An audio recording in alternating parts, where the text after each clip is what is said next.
Hello, we're here at Connelly House in West Belfast to interview Sinn Fein MEP candidate Bairbre de Brún. With one day left of campaigning, give us an insight into your thoughts on the day before the election. This election presents us with a choice, and I believe very strongly in partnership, in progress, in building new relationships between unionists, nationalists and others here at home, and also new relationships within Europe. I believe that it's very, very important that we work together and pull together to deal with the questions that face us as a society. What do you think about the DUP making a top priority to beat you at the top of the polls?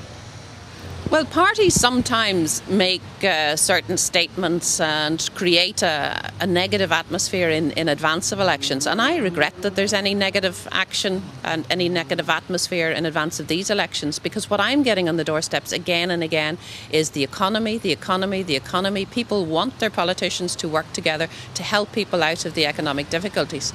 And while no one would pretend that Europe has all the answers to the economic difficulties, Europe can help us out of the economic downturn and also help us to place our economy in the right position to benefit from any upturn from the outset. With your party being put in the headlines recently with the MP's expenses scandal and your party's handling of the education system, do you still think you have a good chance of holding electoral support? Well, I think in terms of two fairly loaded questions, the expenses question is coming up on the doors, but people know very clearly that our party is not involved in the gravy train. They also know very clearly that the only point raised about the apartments was apartments that are rented in London. They're not bought, they're not purchased, and the rent paid and the amount paid isn't just for rent, it's also for other utilities, clearly, as well. In terms of me and my expenses, I have published my expenses in full for all of the period that I have been elected since 2004. None of the other two MEPs has done so. Jim Allister has published 1 year, and to my knowledge Jim Nicholson hasn't published anything yet, although he says he will in the future. I would ask the other parties to publish their MPs' expenses and their MEPs' expenses because people want to know.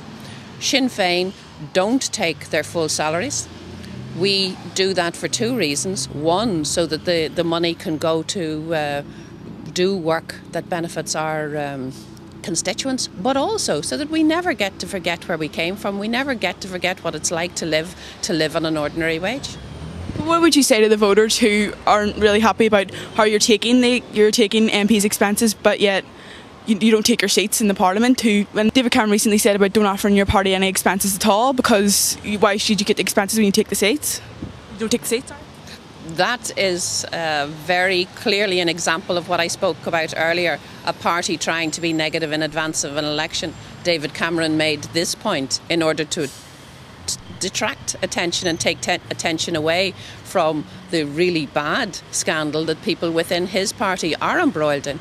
And people are appalled at some of the instances in England of the kind of gravy train that people were on. In terms of the work that we do, we have hard-working MPs who work very, very regularly and diligently for the constituency here, travel regularly to London in order to carry out that work. People know that we do not actually take our seats and vote within Westminster, but that doesn't mean that we don't carry out the work as MPs, and our people vote for us and re-elect us time and time again on that basis. Why do you think there isn't a lot of focus in the media on the EU when the election isn't going on?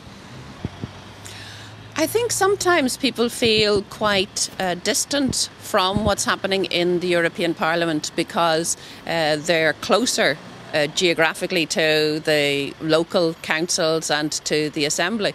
And very often when we're bringing through policies in the European Parliament, it could be a year or 2 years before those policies actually are brought through the Assembly or through local government. However, 70% of the legislation that goes through the Assembly has its origins in the EU. And it is essential that we engage people at that stage and not just at the implementation stage.